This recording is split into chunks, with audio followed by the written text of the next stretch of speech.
Hello दोस्तों। आज हम पढ़ेंगे प्लेन मेरा कही सबसे important topic number images form निकालना है। कैसे? जब दो मिरर को हमने इंक्लाइन में रख दिया, मतलब समझ करो ऐसा रखा हुआ है दो मिरर को, ठीक है। बीच में दोनों मिरर के बीच में हम दोनों को मिरर को एंड पॉइंट को छुआ टच करा रहे हैं, एक दूसरे को छू रहे हैं। उसके बाद क्या कर रहा है, हमने दोनों मिरर के बीच में आदमी खड़ा कर दिया कि ऑब्जेक्ट को भी खड़ा कर दिया, समझ करो आदमी है, ठीक है। अब क्या होता है, ये मिरर जो सेंटर से ये जो टच हो रहा है उसको हम लाइन ज्वाइन करेंगे उस ऑब्जेक्ट की लाइन के बीच, दोनों को बीच।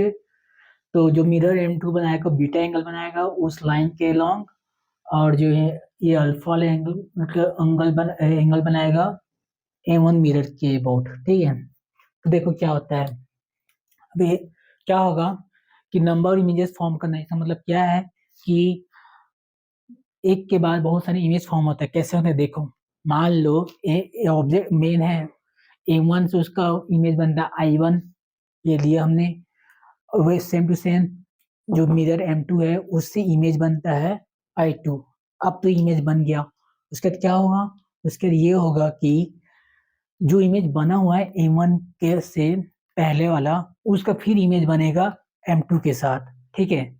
वैसे ही जो I2 इमेज बना होगा पहले वाला मिरर M2 के साथ, फिर उसका इमेज बनेगा किसके साथ, प्लेन मिरर M1 के साथ। वैसे ही करते करते करते एक दूसरे से इमेज बनाते बनाते बहुत सारा इमेज बनता है। तो कैसे कैसे निकालते हैं ये देखो, एक फॉर्मूला है नंबर ऑफ टोटल इमेजेस,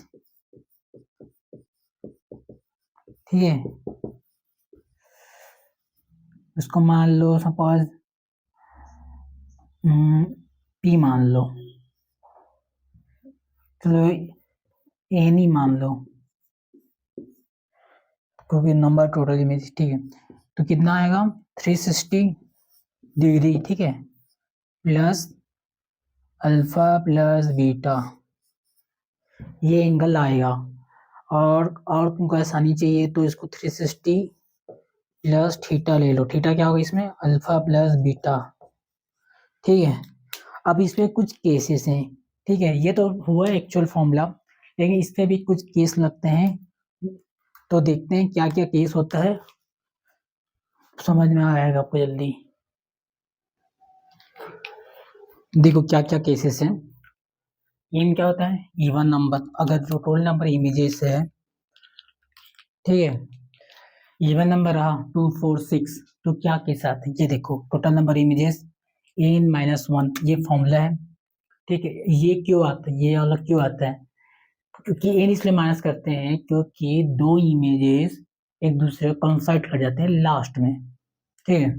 इसलिए टोटल इमेजेस से एक को हमें सेलेक्ट करना रहेगा तो एक को हमें माइनस करना रहता है, ठीक है।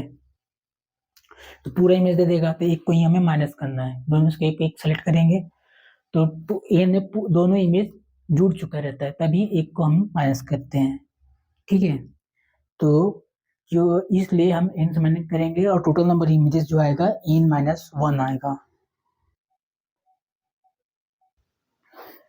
अब देखो, अब और नंबर रहा, मतलब 1357 रहा, 1357 9 11 13 ऐसा कुछ और नंबर रहा, तो क्या क्या इफेक्ट पड़ता है। तो इसमें दो केस आते हैं। अगर क्या होता है एंगल पर सेक्टर, मतलब क्या होता है अल्फा इक्वल टू बीटा, ठीक है। मतलब ये हुआ एंगल बाई सेक्टर, मतलब जो थीटा हमने लिए थे अल्फा अल्फा बाई बीटा, ठीक है। तो हमें अल्फा प्लस बीटा करना है, मतलब दोनों एंगल इक्वल पार्ट में बांट रहा हूँ।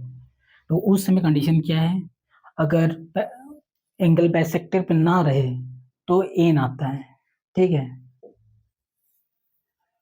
और एंगल बाइसेक्टर पे रहे तो n-1 आता है। इसमें सिर्फ दो इमेज कॉन्साइड कर जाते हैं, इसलिए हमने सब्ट्रैक्ट कर दिया है।